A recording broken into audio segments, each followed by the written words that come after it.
Hello, everybody. I hope you're well on this Tuesday morning. I'm very excited today to introduce our guest, who is Michael Enos from TechSoup. So Michael is the Senior Director of Community and Platform for TechSoup Global.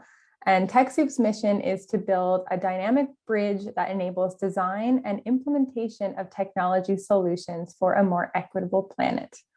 In his role, Michael directs DevOps, enterprise infrastructure, information and technology security, and software development teams that build and support platform products and services. Michael earned his MBA from Santa Clara University, and his professional career in tech began in 1996, beginning as a system admin for a Bay Area nonprofit that served adults in need. He transitioned into a role as a technical consultant, developing data systems to help measure and track service quality to the individuals being served. And Michael was hired at Second Harvest Food Bank of Santa Clara and San Mateo counties in 2000 to manage tech and information systems. He helped transform the organization into a more effective enterprise using best-in-class technology to efficiently distribute food, communicate, raise money, and measure the food bank's impact. As the CTO, he also worked at a national level with other enterprise food banks on developing IT best practices and standards as part of the Feeding America technology governance team. In his spare time, Michael is a craft brewer, musician, and producer living in Montana. And I would love to talk to you a little bit more about that as we get into the interview, Michael. But before we get into things, I just want to take a moment and acknowledge that I'm speaking to you from the traditional territory of many nations, including the Mississaugas of the Credit, the Anishinaabe, the Chippewa, the Haudenosaunee, and the Wendat peoples. And this land is, and forever will be, home to many diverse First Nations, Inuit, and Métis people. As someone of settler descent, I am truly grateful to be able to live, work, and learn on this land. And so welcome, Michael. And I would just love to give you the opportunity to let us know where you're joining us from. Thank you for having me. This is a really exciting opportunity. I'm joining from Missoula, Montana, and I too am of settler descent and recently moved here and to the indigenous land of the Ktunaxa and Salish, which is, in this greater region around the Flathead Lake. My family and I are absolutely committed to doing what we can to help preserve this incredible heritage that we've been so fortunate to be, have an opportunity to help steward for and be a part of. It's an active community, and we live, in peace amongst each other. So, I'm very, very grateful to be here and be able to appreciate this beautiful, beautiful area. Wonderful. Well, I so appreciate you being here. And I know that our Sparkles, our audience of Spark members, are very interested in this topic. I think for today, I know basically the topic being sort of nonprofit tech and cybersecurity. And before we get into that a little bit, I would love to know a bit more about your hobbies of craft brewing and your music. So maybe you can let me know what instruments you play and what kind of beer you like to brew. I'm sort of a multi-instrumentalist. Nice. I played in professional. I played mostly keyboards professionally in bands throughout my life. But so mostly keyboards, but I also play guitar. I'm a singer-songwriter, and I dabble with drums and other types of things. I enjoy all kinds of music. Every single type of music I enjoy. So, and then in terms of beer, that's the same thing. So I'm sort of one of those people who I don't like to listen to the same song twice. I don't like to have the same beer twice. I like variety. Yeah. So, to me, if it's a well-made beer in any style, there are a few exceptions. I don't like sweet fruited beer that much, but mostly anything else, if it's beer tasting, I enjoy it. Nice. I like that. What about sour beers? I've been liking a bit of sour. When I was, my wife and I owned a microbrewery for a while in San Francisco, California, and we specialized in wild aged beer. And we were fermentologists, and so we grew our own cultures on our land. We had sort of a hobby farm, and so we sort of grew in cultures and got into fermentation, and that ended up with beer and cider and all kinds of other fermented products. And so we ended up making wild beer, and that's kind of what we specialized. Nice. So you're a pretty fun person to have around at a party. You'll bring the beer and you'll bring the music, and sort of things will fall into place. Yeah, as long as it's a good batch of beer, and I'm gonna, yeah, and my voice is behaving. That's fair. Oh, that's very cool. So Michael, I would love if you could share a little bit in your words about just how you were drawn to the nonprofit sector. Mm-hmm. It's kind of an interesting story because I did my undergrad work in philosophy at UC Santa Cruz, and I was studying the work of Michel Foucault, who is a famous French philosopher who studied, all kinds of things, a lot of power dynamics in the history of systems of, marginalized populations. And so when I got my degree, number one, there was no real job openings for philosophers. And so I went into social work, and I didn't come from a tech background, but I was a hobbyist. It was one of my other hobbies. At that time, that was a hobby of mine. And so what I realized pretty quickly doing social work, that there weren't a lot of ways of understanding what we were doing and the outcomes of what we were, that we were working with. And I was working with adults with developmental disabilities, helping to get them out of state hospital systems. And it was really important for us to understand the impact of what we were doing. So I just started, developing systems to measure that. And then next thing you know, I'm, just said, hey, there's a gap here, there's a niche here, and this is a way that I can contribute to the sector. I can use these tech skills. Right. And so did you learn the tech skills on the job? Yeah.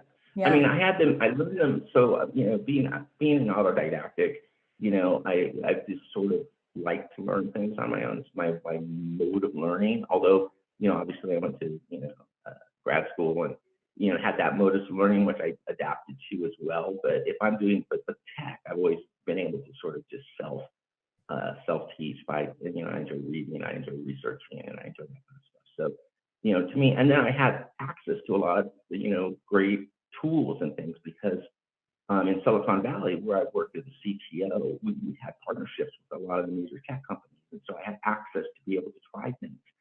And they donated things to us. And that's how I got to know TechSoup. So I get things from TechSoup and say, oh, good, but now I'm going to optimize this and figure out how to use it. And so, TechSoup and, and also just where I was at, being privileged as I was able to have an opportunity. So it's a great, sort of just luck and privilege I was able to develop those skills. That's very cool. And so what has sort of kept you in the sector? I mean, I know that you developed this technical experience, and we were chatting a little bit before we hopped on the call around just sort of the interest in maybe making the world a better place. And so I'd love if you could tell us a little bit more about what's keeping you in this sector. Well, I think that, for me, tech is it's not been about tech. It's always been about technology. Is about, it's a tool. It's something that, we use as humans, that we've developed as humans to be able to do things in different ways and in innovative ways. And so, and that's the way I approach technology, not just because it's fun to play with. It's because it actually can be an impactful tool. And if used, but it can be used for good, and it could be used for bad. And, I decided that I wanted to, be part of the solution and not part of the problem, so to speak. There's a lot of things that people are using tech for that aren't, as we'll, discuss during the course of this interview, I'm sure, that are not helpful, in terms of progressing in civil society and making the world a better place, and a more civil place and a more equitable place. And so, to me, being on that side of the equation is what keeps me in the sector, as opposed to doing something else, with my skills. Right. Okay. And so you've been a part of the nonprofit tech world for some time now. And I think that we're all pretty well aware that technology can change very quickly. And so I'd love to know if you've seen any sort of trends or changes in the way that organizations use technology, particularly in the last 10 years? Yeah, well, of course, there's been this, dramatic shift from, on-premise monolithic sort of systems, that were then managed behind a firewall, right? So, we used to go into an office and we used to, log into a network that was protected. And if you were, traveling or needed access to things outside of the office, you'd have to use, VPN, and then you would get that, just get behind the firewall that way. That's all shifted and disrupted completely in the last 10 years to the point where, that's not even advisable for organizations to do that. It's much more advisable to have a strategy where have systems secured in a cloud where they're not highly customized and configured for your own tailored needs. These things are not cost effective anymore, they're not efficient, and they're not secure. And so, that's been the most dramatic shift. And of course, since the pandemic, what we've seen is the shift to remote workforce, which has brought and challenged a lot of people in a lot of unique ways.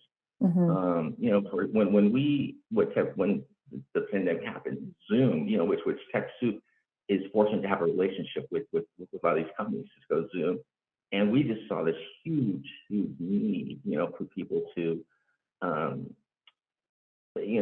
to leverage those tools, once we moved into a remote workspace. It was outstanding. So we had to shift a lot of our resources just to help people, adapt as in the sector to, using these remote tools and securely. And the other thing, and now what we're doing is we're sort of saying, okay, well, how do we optimize that? So now what we're seeing is a shift towards, the cybersecurity is the other large trend that we've seen. We've seen, a shift towards, the need for spaces in the cloud to be secure and for people to understand how to configure the tools. Because they don't necessarily come configured for security out of the box.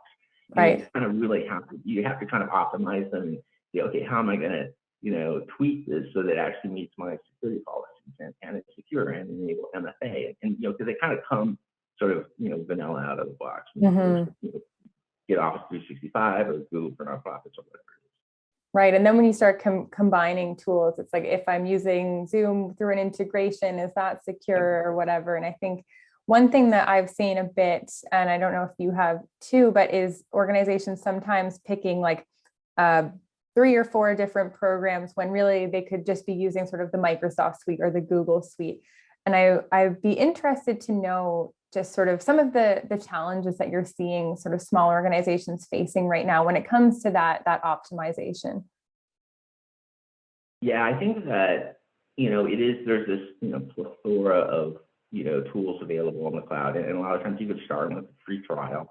And I think that one of the, and then one of the challenges that people get into sometimes is the, that they don't have a centralized IT department because they're small organizations. So what they have is, just a group of people, essentially, and some may have more aptitude or capacity to be able to understand, how to use these tools than others. And then some might be more challenged, with adapting to a new tool. And so and it's just because different types of people are different. Some people, don't want change, and some people like change, So if you put those 3, 5, 10 people in the room together, and you've got this access to things like free tools and stuff, you're going to end up with a lot of sort of mismatched technology. And then you're going to get into sort of, where does our data live and how do we protect our data? And then, and so it's, this is a real challenge, and this is where a lot of our work is focused, is trying to help organizations understand how to, what tools could help them, and how to sort of optimize them and create standards and best practices and all that kind of stuff. Interesting.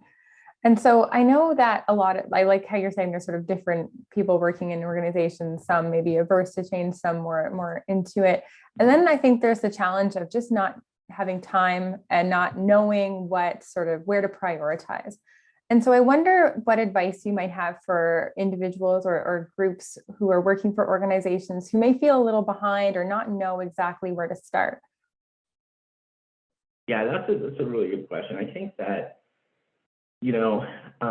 one thing that is sort of a mantra that I've sort of, tried in the organization I've worked with sort of really embrace is this idea that, is to look at your business strategy or, your organization's mission strategy, mission business strategy, and then map your objectives, the tech objectives to that.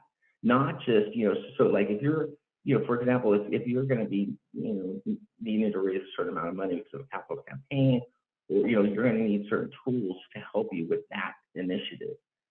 If your mission is to do humanitarian outreach, then look at that, and then try to understand, and then think open-mindedly about the different ways you could do that, not just that are tech-oriented, but people-oriented, process-oriented, and then map the appropriate technology, the appropriate tool to that. So the other analogy that I use sometimes is that there's, it's like having a workshop that has all these different types of tools in it. And, you go out to your garden, you're going to use a different tool for a different job that you have in the garden. You're not going to take a backhoe to weed, a 5-foot plot. You know what I mean? You're going to bring a smaller tool to do that job. And so I think seeing tech for what it is, that it's just a tool, is helpful in terms of focusing on sort of, if you this is the objective, these are the initiatives. Now, what tools do I need to get there? And work backwards from that, and then create a roadmap and say, how do I get there? What's the cost? What's the budget? What's the resources that I'll need? What's the training? What's the change management? And all those factors that go into any sort of implementation and deployment of a tech initiative. I really like that. It's similar in the way that we would recommend if an organization were to implement sort of a new fundraising strategy, it's not just about sort of the strategy itself, it's all the things that go along with it. And change management is a big part of that, especially when you're working to introduce something that you've maybe never done before. And I think that I love the idea of thinking of technology as a tool for your end goal and not sort of the end goal in itself. And I think that is potentially where organizations can get tripped up, especially in the current context where we've been sort of forced into a digital transformation of sorts. Exactly. And there's a lot of choices. I mean, it's just there's so many different, ways. I mean, where I work at TechSoup, we're a little bit not like a normal sort of organization from a tech perspective, because we do tech, and so we have access to all these tools ourselves, and we actually we need to know how they all work. So as our organization, I do the opposite of what I would maybe tell or advise another organization to do, which is standardize more. But at TechSoup internally, we don't, because we need to understand and use all these tools. And if I'm on a call with with our Microsoft donors, we want to use Microsoft products. We're our call with Google donors, we want to use Google products. So or Okta. So but that's our job. Our job is to know all those different things. So that's a little different, but I think primarily, I think that it's and one thing that TechSoup does help organizations do is to understand, like maybe based on the type of work they do, the sectors they're in, the subsector, what is probably what kind of workforce they have, what might be best, for them, or to try it out, and then because we're vendor agnostic, obviously, but so we're more interested in doing the right fit for the for what the mission. Nice. Yeah, we operate that way too, where I like the term vendor agnostic, and what's right for one organization might not be right for another. So I think I like how you're taking it back to the strategy and looking at your sort of your business operations and how tech might fit in. And, since we sort of just briefly talked about it, like since the onset of the pandemic, we might as well dive straight into sort of the ideas that we were talking about a little bit before around cybersecurity, because as you mentioned, there are groups and individuals who don't necessarily want to use tech in the way that we do. They want to use it to inflict harm instead of for good. And so we know that many organizations have experienced sort of an increase in cyber attacks from large institutions to governments to even small charities. And so I wonder if we can break this down to like the bare bones. Like, what is a cyber attack, first of all? Well, this is, generally I mean, there's what we call, cyber threat activity. I mean, that's sort of, what we're speaking about here. And that activity kind of breaks down into two broad types. Okay. One which is random, and the other which is targeted. And so those are really, and understanding that is sort of important because you're going to have different, some organizations clearly are, have a potential to be a target. And because of the type of work that they do, this, and perhaps because of the data that they have. And so if that's the case, you're going to develop a slightly different strategies than if you're just, maybe going to be subject to random cyber activity, which we're all subject to. I mean, constantly, all of our systems, everything, there's just, internet litter that's just all over the place, and shrapnel that we're all getting hit by constantly, and so, and people are using robots to check for vulnerabilities on machines. They're looking for data. They're knocking on doors. There's a lot of knocking on doors, right? And they're not done by humans. They're done by robots. And so, you have to protect against that, right? And so there's, ways of doing that. But then there's also, individuals and state actors who intentionally go after certain targeted data or individuals because there's something of value and they know that, or something that they want to do because of some other type of political or financial intent. And so that's going to be a different strategy slightly from purely a cyber security perspective. But that's sort of what we're talking about here. An attack is normally what we call an incident. So so all these things are happening all the time. So if there's, what happens occasionally is that there's a vulnerability that's found by a robot, or if somebody clicks on a malicious link in an email by accident, with phishing scam, something like that, then that could generate a cyber incident. And this is why, I'll maybe go into this a little bit later, but it's one of the most important things an organization can do is to have an incident response policy so that they understand exactly what to do when that happens and how to communicate, how to respond, what the protocol is, who to contact. That's like, all the things that are actually policy oriented and cybersecurity. That's probably the most important in terms of other than the tools and the things that we use to protect our systems. Interesting. So, when you hear sometimes, I won't name any. One thing. Oh, there's another differentiation that's really important is that an incident doesn't always involve what's called a breach. So an incident could occur and then it not actually, but this is really important sort of facet of this because a data breach will, kind of like at some point the decision tree moves into two different directions. And if there's a data breach, you have, you need to contact legal and you need to find out to understand the impact, who's been affected by that. Incidents incidents are just things like, I've got a virus on my, somebody messed up my computer, but there was no data that was breached or anything like that. So that's why having a plan is really good. So then you can know what to do when these things happen, understand the difference, do the forensics, look at the logs, and then decide what to do as a result of that. It's funny. That's exactly where I was going. I was going to say I wasn't going to name any names of any particular vendors, but there's sometimes a database, a company who sells databases or manages databases will alert their users that there's been a data breach. And so what do you do in that instance? If let's say it's your fundraising database software and you're alerted that there's been a data breach? There's some sort of steps that are involved that, and I would, recommend that organizations, look at guidance by NIST and SANS.org or, whatever's, regionally in their area, the sort of best practices.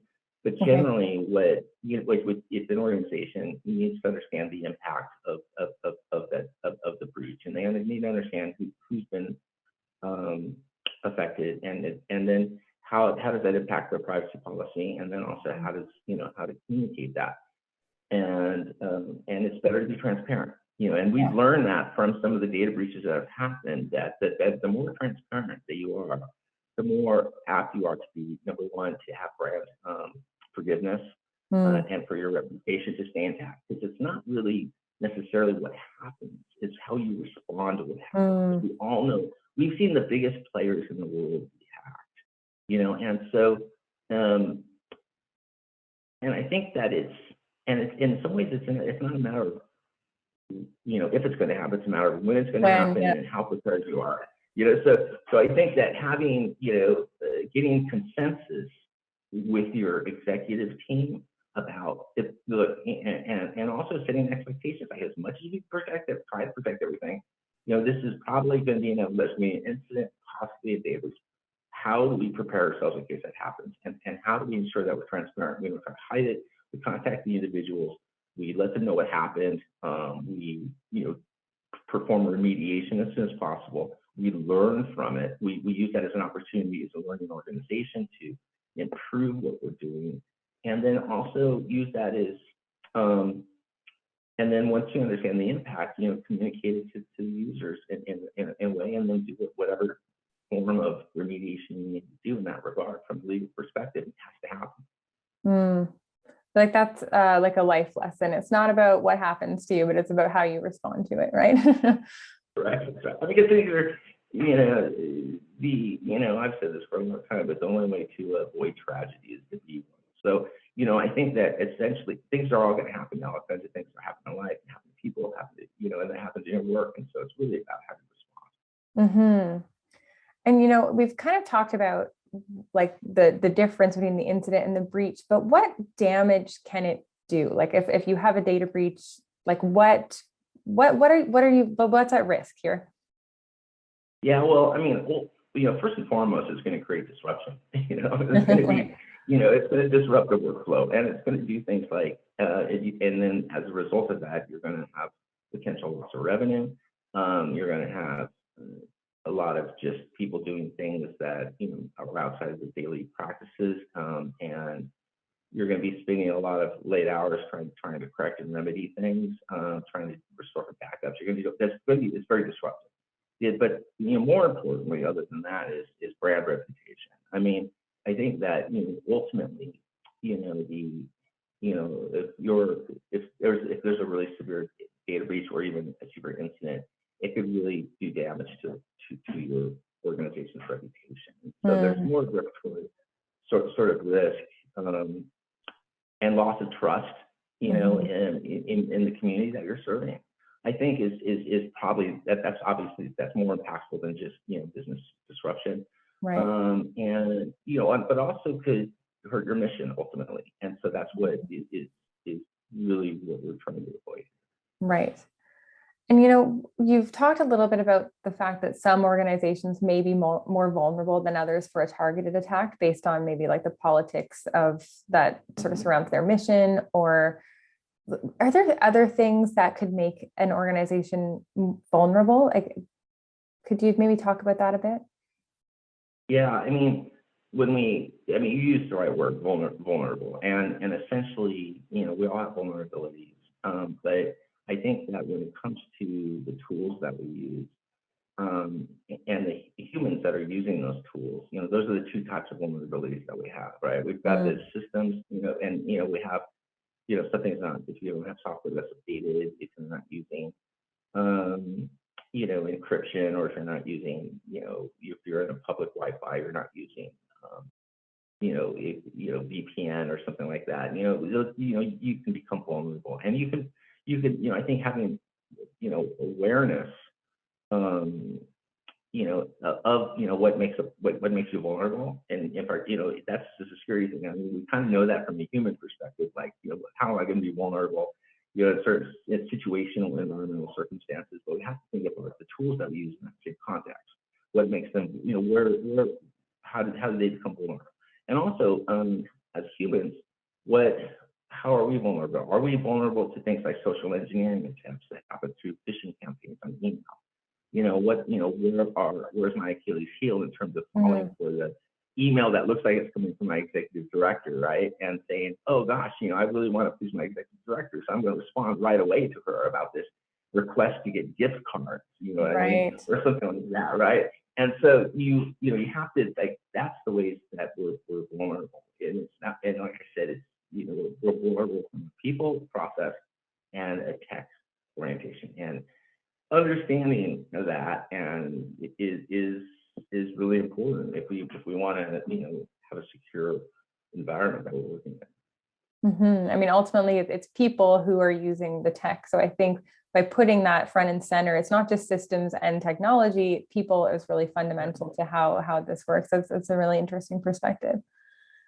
And I've seen those phishing. Some of the biggest breaches that we've had, for the most, were the result of humans, being fooled by, some sort of, social engineering attempts, and I'm going to go into I could go into examples, but I think, you get the point. Yeah, I was thinking that even that example you shared around the gift cards from like an email that's a bit of a strange request, but it's coming from an email address that you trust, like that. It's all about how you're gauging those kinds of sort of phishing scams, I guess. I mean, it's too bad that we have to be always kind of cautious, when we're using the tools, but it's sort of like, when we get into our car, we put on a seatbelt, we don't think twice about it, right? So I think it's a lot about sort of, over time, people, sort of can develop the practices and behaviors. And I think that is really, sort of, that's half the equation there. It's half of it. It's just as important as, hardening your systems. Nice. And so what steps can an organization take today to start getting themselves into a better position to fend off any cyber threats? I mean, there's the standard like 5 things, right? So there's ensuring that you have MFA, because one of the largest groups of incidents that occur is because of something called privileged access management, with PAM. In the field we call that, but essentially what happens is that somebody is trying to gain access to like elevated permissions within a system, and so what they do is they try to hijack somebody's credentials. Now, the more that you have 2FA or MFA in place, and MFA being multi-factor authentication. Great. Yeah, sorry about that. Yeah, and so please, if I throw out an acronym, please correct me. But yeah, so basically having 2 factors at least, which is, and a factor is something and something you have. That factor is not just 2 different things that you know. It's got to be like one thing that you physically have, and that's why you have your physical. So that's why we send it to that, because that's something physical that you have. What is your username and password. So this is one of the most important fundamental things that's been developed in the last 10 years or so in terms of security to ensure they basically protect against somebody gaining elevated access, because once somebody gains elevated access within your email system or your finance application or whatever, then they can do whatever they want to do. The other thing is, but then if there's an incident, one of the part of things that's that needs to be in place is a disaster recovery plan and disaster recovery tools, meaning, and that's what you're trying to do there is protect against data loss. And so even if your system gets completely trashed, then you have to have a mechanism to be able to restore them. Otherwise, you will lose the data, and that could be very, very disruptive. Obviously, if you had to somehow regenerate paper trails, and like that might be impossible for a lot of organizations. So there is no paper trail, right? Right. So there's basically just there's just data, and so the other that sort of laundry list is basically having good endpoint security, like, because we're especially now that we're in more of a remote workforce, that having the ensuring that the endpoints, whether they're mobile phones, laptops, people's computers at home, whatever it is, that those endpoints are have protection on them, that they're checked, that they're updated, all of those things. And then the two last things, which are more sort of on the process side, is security awareness training. I can't stress enough, as I mentioned earlier, that no matter how good all this other stuff is that you have in place, it just takes somebody who just was sort of like, not really, who made a human mistake, essentially. And so the more aware we are about what's happening in terms of security, and the ramifications of that, is super important. And then lastly, as I mentioned earlier, having an incident response plan. Mm-hmm. That is super critical, because you need to somehow be prepared, because you just don't know, what's going to happen. And then you have to be able to respond quickly and effectively and efficiently without panic when something does happen. Right. What I'm thinking of as you sort of go through the list is that with the more technologies that we're using, it feels like the more vulnerabilities we may have in sort of the like, if you're using SurveyMonkey, and then you're using Eventbrite, and you're using all of these different things, you may want to consider how all of those pieces could sort of where they connect and where the gaps or the vulnerabilities might lie. That's a good point. I mean, it's definitely an argument for having more standard centralized sort of systems, because it's easier administratively to manage it. I mean, ultimately, and I think that there's so that you have to weigh the pros and cons of having flexibility to use all these different things versus the efficiencies and of administrative efficiencies of standardization. Mm-hmm. Interesting. And so are there any longer term strategies you've seen organizations be successful with implementing when it comes to sort of data security or nonprofit sort of tech and transformation in general? Yeah, I think that I always think it's worth the investment to have a third party organization, somebody who, people who do this, all day long, come in an organization and do an audit, like a security audit, a third party security audit, and then provide recommendations, find gaps. And it's a little bit more of something, it's a longer term thing. I mean, this is something people should do like after they got their basics covered. Mm-hmm. And because you really want to be leveraging a consultant to do, to find the more nuanced things within the organization that are potentially at risk. And it's sort of like a risk assessment, essentially. Right. And so, and if you're trying to advocate for that in the organization to like a funder or to your board or to the executive team, I think in the context from a business perspective, it's about risk. And so oftentimes the tech person says, kind of approaches from the tech side, and they'll say, look, we need a security assessment because I need to know what tools to use to protect the organization. Mm-hmm. And the person on the other side is able to say, well, then just protect it, like figure it out, tell me what you want. But if you approach it from like perspective of, look, we really need a third party risk assessment which will help in the context of your insurance. It'll help from a business perspective and a planning perspective. Maybe from that, you can lay out a roadmap of strategies and initiatives based on the recommendations and the gaps. And it puts the person who's advocating within the organization sort of out of the picture a little bit, because now it's somebody else who can come in and basically make those recommendations. So it's not just, sometimes I think when you're the techie in the organization or the person who's advocating for something, you kind of feel like nobody's listening to me, because they don't see how important this is. But, when you have other people, sometimes it helps to have the reinforcement from a third-party consultant, and also because sometimes we don't know what we don't know either. Mm-hmm. No matter, I learn things every single day, and I've been doing this a long time.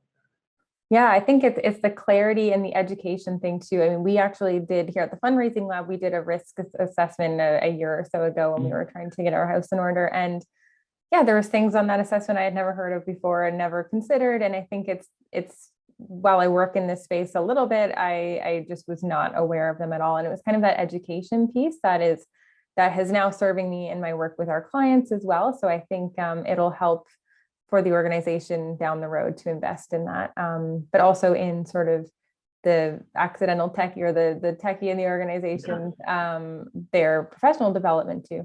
And I love how you've sort of learned a lot of your tech skills sort of on the job. So I think that's something that I hope our audience can sort of look to as a path forward, because I think sometimes for me personally too, I think it was, where do I fit in this sector? And it's kind of, I work primarily with sort of nonprofit or fundraising databases and their online giving tools. But yeah, it's kind of finding a niche that's both interesting to you and useful. So I appreciate you sharing sort of all of your wealth of knowledge, but also your history and how you got here. And I'd love to know a little bit more about how TechSoup can help organizations looking to improve their cybersecurity practices or their overall sort of technological capacity. Yeah, great. Well, there's a couple. I mean, we have, if you're a TechSoup member, if you're not, then I encourage you to become a TechSoup member, and then or the community, the audience to,